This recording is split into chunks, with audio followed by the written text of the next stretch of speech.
Bonjour à toutes et à tous, mes chers concitoyens. Nous nous retrouvons pour cette nouvelle intervention. Nous allons la débuter par un plan bien délibéré, organisé par tous ces mondialistes. Celui-ci consiste à vous expliquer qu'il faudra de moins en moins voyager, afin d'éviter des déplacements inutiles, dans le but de réduire les émissions de gaz à effet de serre. Pour vous donner une idée, chaque année, nous rejetons 18 milliards de tonnes de CO2 dans l'air. Mais pendant ce temps-là, eux continueront à vivre normalement. Ils sont prêts à tout pour vous tenir en laisse. Ils vont vous imposer un passeport carbone comme ils vous ont imposé un passeport sanitaire qui n'avait aucun intérêt sanitaire. Il sera accompagné d'une taxe, bien entendu, dans le but de vous piller. Selon leur théorie, ce passeport carbone aura pour objectif de limiter drastiquement les émissions de gaz à effet de serre sous forme de quotas individuels. Vous emprisonnez, vous ruinez. Tels sont les objectifs de l'Union européenne et de ses dirigeants corrompus.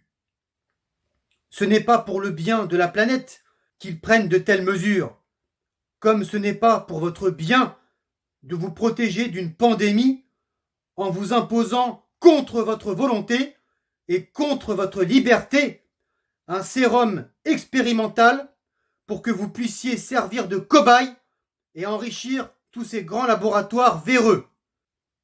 En effet, des expérimentations morbides ont été réalisées sur la population. Tout cela au détriment de vos vies. Aujourd'hui, beaucoup d'entre vous êtes victimes d'effets secondaires graves, allant jusqu'à la mort. Nous associons le passeport carbone avec ce permis sanitaire, car l'idéologie reste inchangée. Les mêmes restrictions seront mises en vigueur. Vous avez bien compris que leur projet est de nous emmener vers la fin de nos libertés individuelles. Non, ce n'est pas une théorie du complot. Nous anticipons déjà les discours crédules de bon nombre de personnes malheureusement éteintes. Nous ne sommes pas dans une espèce de paranoïa chronique. Nous analysons et nous décrivons le monde tel qu'il est et celui dans lequel nous vivons. Nous révélons une vision inquiétante de ce que pourrait bien être notre futur. Françaises, Français, il n'est pas trop tard pour se réveiller. Les somnifères sont nocifs pour les méninges. Agissons avant que la France ne devienne un autre État. Nous tentons d'alerter régulièrement, de prévenir dans l'apaisement, sans créer la pagaille générale. Ils ordonneront probablement des confinements qu'ils appelleront confinement climatique, quand le soleil brillera et que nous aurons trop de chaleur.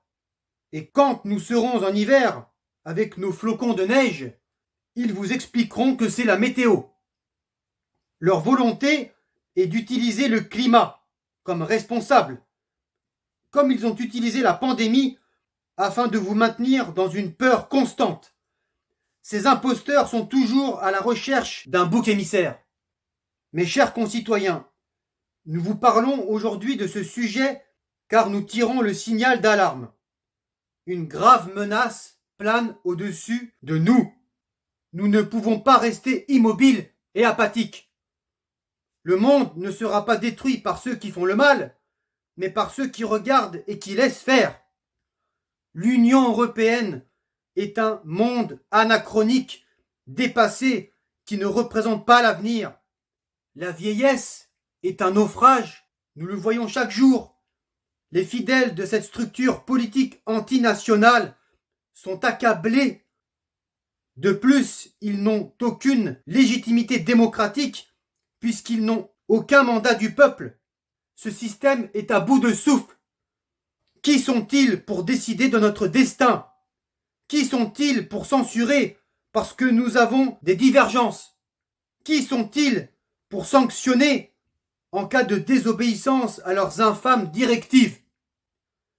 Désobéir à la soumission, à des lois liberticides et à l'injustice, c'est obéir à l'honneur et être fidèle à nos belles et grandes valeurs. Ils veulent nous condamner à rester dans un modèle qui n'est pas le nôtre. La liberté et la paix ne peuvent pas s'acheter. Elles n'ont pas de prix. L'Union européenne a un pouvoir de sanction relevé contre les États. Elle peut sanctionner un État lorsque celui-ci résiste au chantage, aux menaces, à la peur et aux injonctions de celle-ci. Tous ces maîtres chanteurs européistes les utilisent habilement pour l'asservir. Ce passeport carbone mettra fin à vos libertés individuelles. Comme lors de la pandémie de 2020, un laissez-passer vous sera imposé pour pouvoir circuler librement, accompagné d'une identité numérique pour pouvoir vous maintenir en captivité. Mes chers concitoyens, quittons l'Union européenne, l'euro, l'OTAN, l'espace Schengen, la CEDH, le marché européen de l'électricité. Chaque jour, ce carteron de décideurs pernicieux montre le vrai visage qu'ils ont. Ils sont désormais démasqués. Quittons cette gigantesque imposture. Pendant ce temps-là, les partis politiques pensent déjà à 2027 et à leur fauteuil confortable. À l'heure où nous vivons une inflation, où le prix de l'énergie est déraisonnable, où les milliards servent à la corruption pour financer la guerre, ces imposteurs nous expliquent qu'il est impossible de financer les retraites, qu'il est impossible de financer l'hôpital public, qu'il est impossible de financer notre armée française. Mais ils peuvent trouver des milliards pour entretenir le conflit ukrainien et rémunérer ces infâmes commissaires européens. Cet argent doit servir les Français. À l'heure où les factures et les charges augmentent considérablement et ne pourront bientôt plus être assumées si nous continuons dans cette doctrine mondialiste. Comme disait si bien le général de Gaulle, sous la 4e République, instable et finissante. Chacun va donc maintenant faire chauffer sa petite soupe, dans sa petite marmite, sur son petit feu, dans son petit coin. Ces mouvements politiques n'ont jamais eu l'intention de voter une motion de censure contre cette honteuse réforme des retraites pour renverser le Mozart de la haute finance qui s'arroge l'Élysée et sa pègre qui espère réduire notre pays. Tous ces petits chefs de parti valident la guerre en Ukraine, tous sur la même longueur d'onde. Ils font tous ensemble les 400 coups. Le débat démocratique n'existe plus. Il n'y a pas d'opposition en France. Nous sommes dans une organisation totalitaire. C'est inédit sous la 5e République. En parallèle, l'Allemagne, avec la complicité de l'Union européenne, est en train de condamner notre structure énergétique. Ce sont tous des danseurs d'opérette qui s'agitent pour leurs intérêts, leurs privilèges et leurs carrières, au lieu de se préoccuper du peuple français. Il y a bien un gouvernement en France. Oui, il porte un nom. C'est le régime de Vichy. Où sont censurés ou condamnés toutes celles et ceux qui refusent de capituler pour sauver la patrie. Nous rappelons que la seule issue conforme, c'est la destitution de cette arsouille. Lors d'un dîner aux chandelles, organisé récemment par cet individu sombre, par le biais de cartes d'invitation destinées aux vauriens de gauche et de droite, comment ont-ils réagi? Bien, ils ont débarqué. Quelle indignité d'être les complices de ce petit diktat qui déconstruit chaque jour notre pays. Une trahison de plus.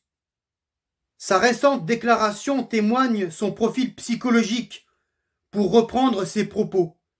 Il affirme que cela a été une funeste connerie de limiter le mandat présidentiel. Quelle vaste fumisterie! Non, les deux grosses erreurs ont été les deux mandats de cet être cynique, le pire personnage de la Ve République. Il rêve en monarque, en réclamant un troisième mandat. Nous lui disons non! La France n'est pas votre demeure. Cet individu nous inspire de l'aversion. Il est un cancer de haine anti-française, érigé en symbole par les collaborateurs vichistes de la gauche, de l'extrême gauche et consorts, traîtres de la nation. Ce cancer de haine antinationale se traduit par ceci. Au cours de la visite du roi d'Angleterre, Charles III, un événement honteux a eu lieu. Ce n'est pas une banalité. Le drapeau français, situé sous l'arc de triomphe, a été déchiré. Le tyran et ses collaborateurs n'ont aucun respect pour ce qu'ils représentent. Chaque jour, ils expriment tout le mépris envers la nation tout entière. Chaque jour, la France est outragée. C'est inadmissible. Oui, nous les tenons pour responsables de cet acte immoral. Du sang a coulé. Des corps sans vie dans les tranchées. Nos résistants et bien d'autres sont morts. Ils ont donné leur vie pour la patrie et pour le drapeau national. La France doit être respectée. Aujourd'hui, c'est comme s'ils avaient été tués une deuxième fois. Je n'aime pas les socialistes, car ils ne sont pas socialistes, disait le général de Gaulle. Pour notre part, nous n'aimons pas les mentalités modernes, car elles aiment l'argent, prêtes à conquérir le moindre centime. À présent, nous voulions soulever une question perméable et vaste, qui est la liberté de la femme française, aujourd'hui menacée par le fanatisme religieux. Les extrémistes présents sur notre territoire exercent une pression pour contraindre les femmes à la soumission d'une idéologie radicale. En France, les femmes ont obtenu le droit de vote en 1944. Là, nous pouvons parler de progrès. Mais depuis des années, nous constatons l'existence de femmes masquées par un voile dans l'espace public. Là, nous pouvons parler de régression. La France n'est pas l'Iran ou l'Arabie Saoudite. Aujourd'hui, en France, de plus en plus de femmes sont persécutées par des groupes d'individus sous-développés, partisans et fanatiques, parce qu'elles ne sont pas vêtues d'un horrible tissu. La République française est menacée par une république islamique envahissante. Nous avons sur notre sol une civilisation qui nous a déclaré un conflit durable. Nous devons la combattre méthodiquement pour la faire disparaître de notre pays. La thèse du grand remplacement de notre civilisation n'est pas un fantasme, mais une réalité. Refuser de la voir, c'est être passif, crédule et complice de ces occupants en situation illégale chez nous. Concernant les athlètes de haut niveau de confession musulmane, dans l'univers du sport, les stades de football ne sont pas des lieux de culte pour faire votre prière en vous prosternant. Vous ne devez en aucun cas diffuser de la propagande en faisant de la publicité pour votre religion. Vous pouvez professer librement votre foi, mais dans votre lieu de culte ou dans votre demeure. Nous avons depuis des années des dérives communautaires portant atteinte à la nation. La laïcité s'est écroulée, abandonnée par une lâcheté inadmissible et inacceptable. Nous ne sommes pas affiliés à la France parce que nous avons en notre possession un document anecdotique. Nous sommes Français dans l'honneur, dans la grandeur, dans le cœur, dans la fierté et la dignité. L'identité nationale française est en perdition. Il ne tient qu'à nous de la préserver. La République française ne reconnaît, ne salarie, ni ne subventionne aucun culte. Nous vous invitons à prendre connaissance de la loi de 1905 qui mentionne la liberté de conscience, la liberté de culte, mais dans l'intérêt de l'ordre. Le prosélytisme religieux est prohibé à l'école, où des actes de propagande sont récurrents. C'est la loi de 2004. Maintenant, on nous explique qu'une autre civilisation ne s'est pas installée chez nous pour mettre nos valeurs en péril. Nous pensons notamment aux imposteurs du parti politique antinational de M. Mélenchon, qui approuve, qui encourage la généralisation de ces affreux tissus sur la tête des femmes. Tout cela est le fruit d'une haine de l'identité nationale française, soutenue par ce mouvement qui s'autoproclame insoumis alors qu'il est soumis au quotidien. Non, monsieur Mélenchon, nous ne voulons pas d'une 6e République. La constitution de la 5e République est résistante et elle ne veut pas mourir. Naguère, la France, c'était Maya l'abeille ou le petit Nicolas à l'école. Aujourd'hui, en 2023, la France, notre pays méconnaissable, c'est l'abaya l'abeille et le petit Mustapha à l'école. Ce que nous voulons dire, car nous refusons la confusion et la diffamation. Notre position est sans détour. Il faut une minorité de petits Mustapha et une majorité de petits Nicolas. Sinon, la France ne serait plus ce cher pays de notre enfance. Nous entendons déjà des outrages avec ce terme islamophobie, un mot chimérique, utilisé, inventé par tous ceux qui veulent nous imposer leur code, leur doctrine, leur mode de vie qui n'auront jamais leur place chez nous. Nous voulons tout simplement préserver les valeurs de la patrie. À présent, je vais revenir sur le sujet qui a lancé cette intervention, le passeport carbone. L'Autriche propose depuis un certain temps une année de transport gratuit à toutes celles et ceux qui accepteront un tatouage baptisé Climat Ticket. Très bien, il ne manque plus que le numéro du code barre et celui du billet de transport sur le bras, et cela nous replongera dans les années les plus sombres de notre histoire, notamment l'année 1940 pour l'Autriche. Nous voulons le passeport de l'oxygène et de la liberté.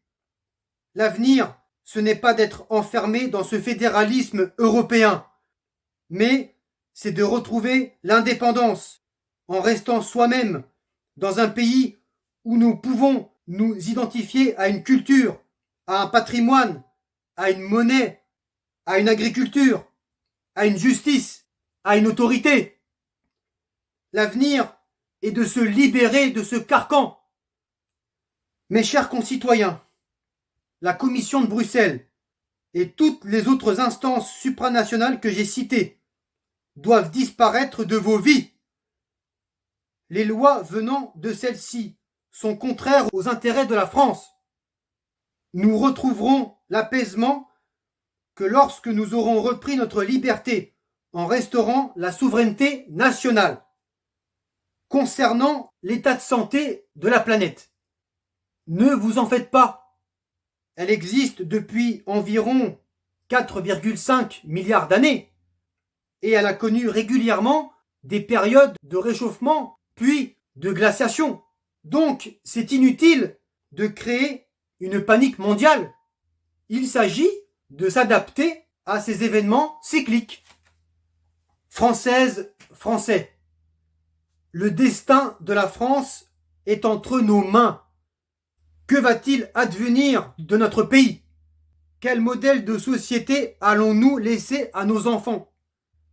Dans quel monde vont-ils vivre? Ne soyez pas dans la résignation. Ne renoncez pas. Bien, mes chers concitoyens, cette intervention arrive à son terme. Vous pouvez nous suivre sur notre page et compte Facebook, le collectif du Rassemblement pour la France libre, RFL. Vous pouvez vous abonner à notre chaîne, n'hésitez pas, et nous écrire par courriel charlescollectif@hotmail.com. N'hésitez pas à venir nous rejoindre dans notre combat pour la liberté, pour votre liberté et la défense de vos droits.